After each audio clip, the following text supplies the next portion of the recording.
So, hi, welcome to Hypothetically Intentional, where we ask the question, what if we were intentional with everything we do? Or what if we are intentional with everything we do? Wait, what's the grammatically correct? I said that different than sometimes. That's okay. It's you can ask a different question. I can ask a different question every day. So for today, my intention is to be respectful of my eldest son. I like this one. While I bring forward some poetry from his childhood that he gave me permission when he was a child. I gave you permission to share this on the internet. You did. The internet wasn't around when I was a child, pretty sure. Well, you might have been older and I found it. And I just know I asked because I put it in the post. Okay. Okay. Posted with his permission. I have that on the post. So I clearly asked. So anyway, if we start to unpack this and you're like, nope, well, we'll just. Did you know that consent can be revoked at any time? Yes, I do. I'm giving you that open door right now. Okay. Can I read you one of your sense poem and we can talk about it? Okay. Is that all right? Yes. Okay. Because there's a few here, but this one's kind of cool. Sense poem, anger. Anger feels like fire and ice, blended so smoothly you can't feel the difference. You are so descriptive, I just have to say. Anger. When did I write this? Huh? When did I write this? Oh, I have no memory of this. I feel like you were in elementary school, honestly. Okay. That would make sense. I don't remember anything from elementary school. Yeah.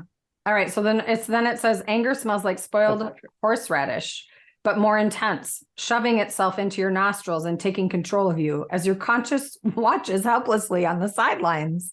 Oh, wow. That's intense. Then it says anger. Angry 10-year-old, I guess. I know. I'm not going to lie. I read this one and I think, oh, I failed my child. He's angry. And then I'm like, nope, this is not about me. Stop it, Michelle. Like, that's where I go with it. That's where my brain goes. And yet I was your mother and you were in elementary school. So on some level, it is at least a little bit, I'm part of the problem if there is one, but I don't think there is. Huh? Yeah. I said you can blame dad. It's fine. Anger looks like a possessing demon looming towards you and filling you with a desire to hurt someone back. Anger tastes bitter yet incredibly spicy until it is fulfilled and tastes sweet for a moment before the full dawn of realization of what you have done sets upon you. Anger is the rushing sound in your ears and the call of Satan to harm another.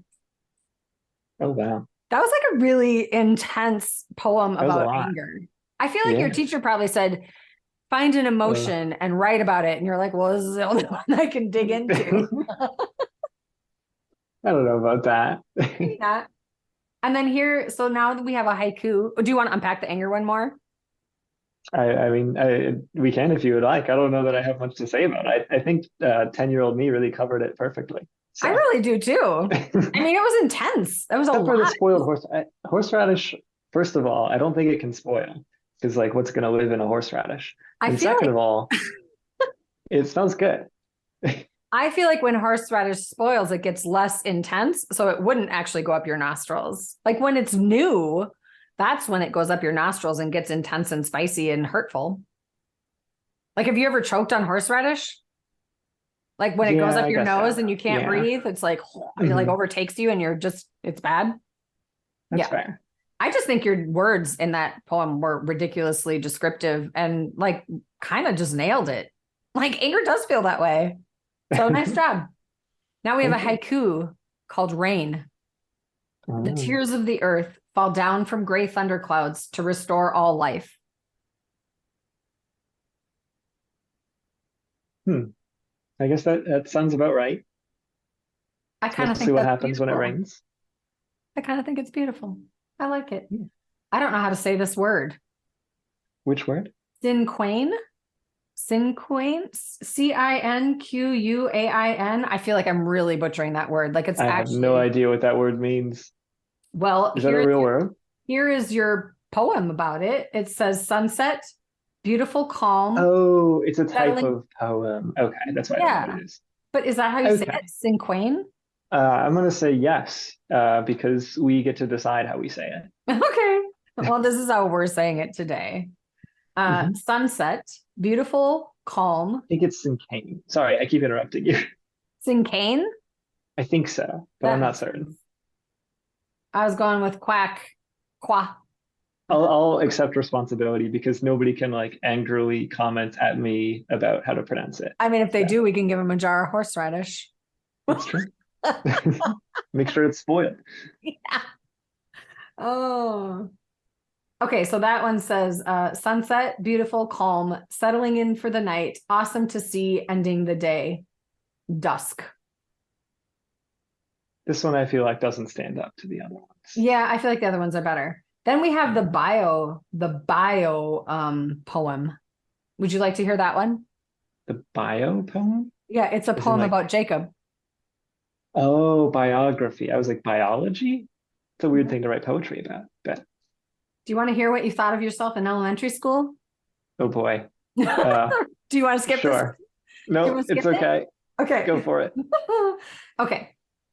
Jacob, smart, funny, kind, awesome. Brother of Andrew, lover of family, friends, and meat. Who feels somewhat proud, excited for summer, and ready for middle school.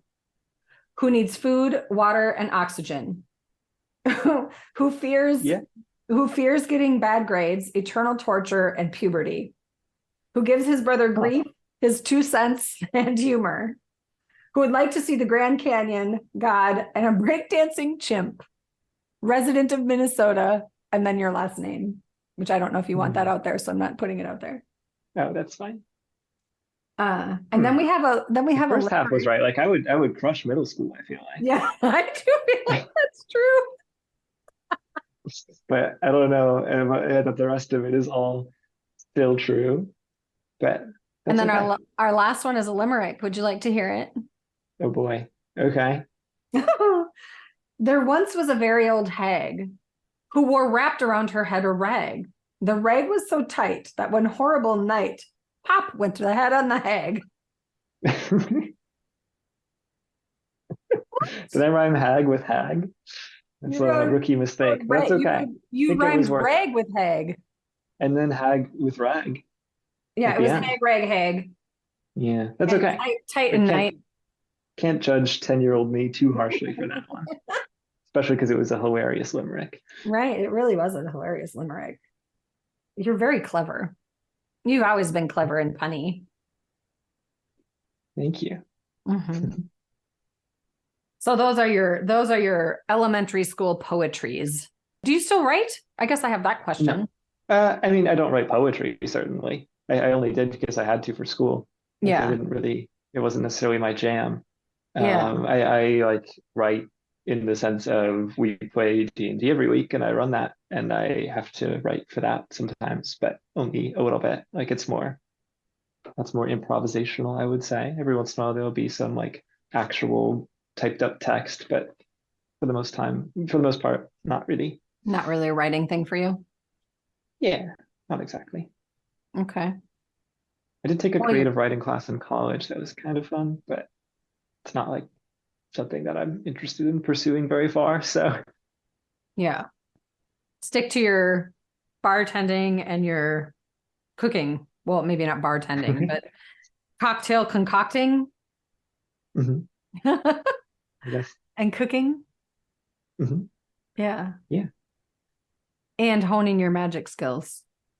Yes, that as well. Your magic and my magic are two very different things. That's what Andrew and I said when we were talking about magic too. I was like, where logic meets magic, it's one of my favorite things. And he's like, I like magic too, but it's not that kind of magic. Yes. Yeah. Yeah, I don't know. I feel like that is like kind of does. What was that? Go ahead, finish your sentence. I was going to say it maybe sounds a little bit silly, but that is something that I feel like has taught me a lot about the rest of life. I don't know. I don't feel like it's silly. I kind of want to unpack it a little. Like I've never played it, but I'm assuming it's a game where can you tell me a little bit about it? Like what has it taught you about life? Oh, I mean, we touched on it a little bit before. Like one of the biggest things is like you you know, in the game and in life, you like make plays, you like take actions that you're hoping will lead to a particular outcome, right? Um, and two of the biggest things are like just because something worked out doesn't mean it was the right thing to do. And just because something didn't work out doesn't mean it wasn't the right thing to do. Those are two of That's the biggest things that like, I don't know, I think about a lot.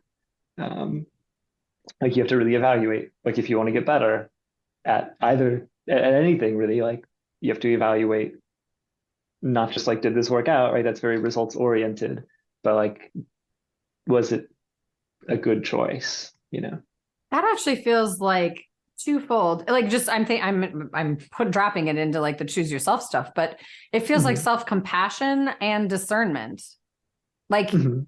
and an awareness that's there that's like those things together are so valuable. Mhm. Yeah, I think so too. And yeah, I don't know, just it's helped me a lot in a lot of different things. So That's so another cool. thing that this is like a little bit different, or it's a lot different, but it's something that has been a more recent focus is like when I would play at like big tournaments, right? And sometimes like your opponent is like clearly really good, like plays really fast, right? And I would be uncomfortable just kind of sitting there and making them wait while I thought about like a difficult turn. Um, and or like there was another instance where like I like made a play and somebody tried to like screw with their cards and concede because they thought they were dead, right? They thought I had like some combo that was going to kill them. And I was like, no, I don't have the other piece of the combo. I'm a great player, right? But we were playing at like a high level tournament. I was absolutely supposed to just let them go, okay, just say okay and like let them concede to me. Um, and these are both instances where I've like been a little bit too, I guess, accommodating at the expense of my win percentage in the tournament in this case. But in life, that happens as well with me. Like I will try to like, I guess, be very, I don't know, like giving too much sometimes. It doesn't happen too often, but like it's a thing that can happen that I've been very prone to in the past. And like I've literally practiced this. Like I've sat across from somebody who I know is very good at the game store that I play at and been like, can you just like play fast, play normal? And I'm gonna sit here and think for like 3 minutes. And I need to sit here and like be uncomfortable with that so that I can do it when I have to. That's Um, amazing. but yeah,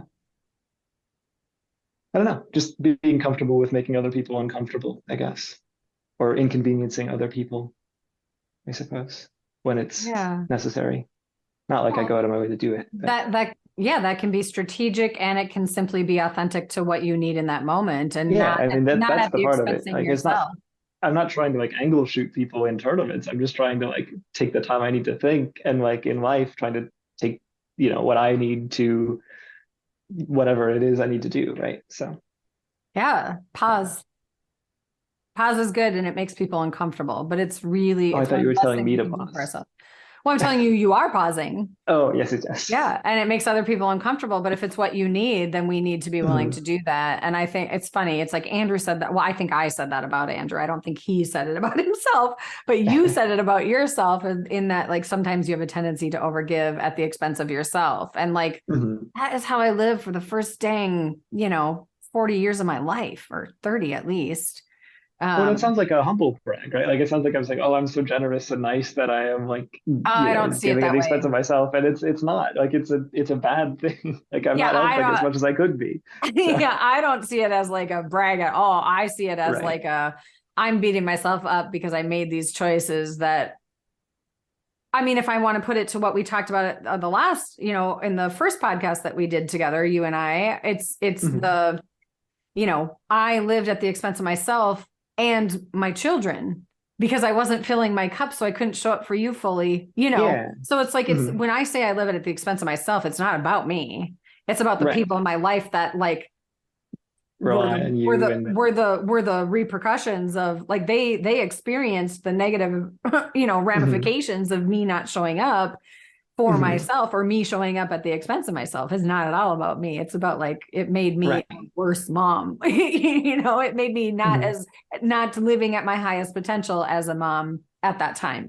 So Yeah, Yeah, and I've that's where I go when I say those yeah. words, but I understand maybe not everybody else does. Yeah. Makes sense.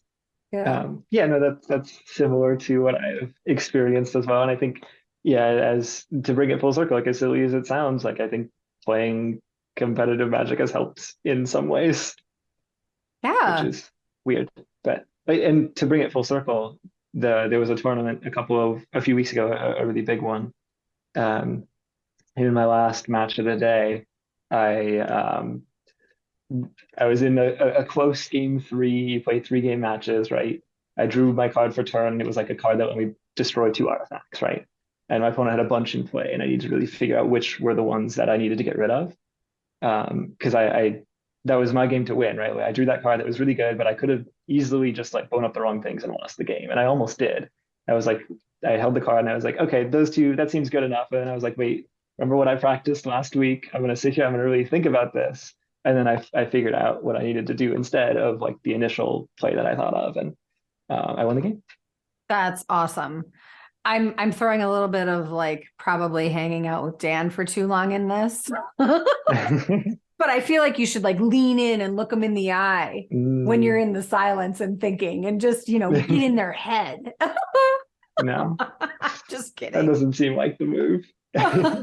Just totally kidding. That's funny. Hi, Dan.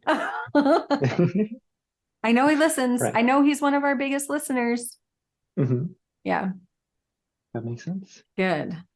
Okay. Okay. Well, got Feeling some good? Thank extra you. extra content there. Thank But you for spending time yes, with me thank you today. for I inviting me. very much appreciate you. And I hope you can come back again another Yeah, time. hopefully. Next time you come back, if you want to bring an article, Okay. we can do that and do the Yeah. official now that you've been introduced and we got to know you a little. Hmm. Or we at least got to know your elementary school self. No, I'm just kidding. We got Yeah. to know you. You're very open He's and still in there gracious. somewhere. Thank you. Yeah. But Yeah. yeah. Okay. Thank Well, you. thank you as well. I'm gonna Great. go get lunch. Awesome. Thanks for joining us, everyone. We appreciate you being here. Find Yes. us Bye, online, everybody. like, subscribe, Goodbye, all the good legions of things. fans. Bye. Be you every day.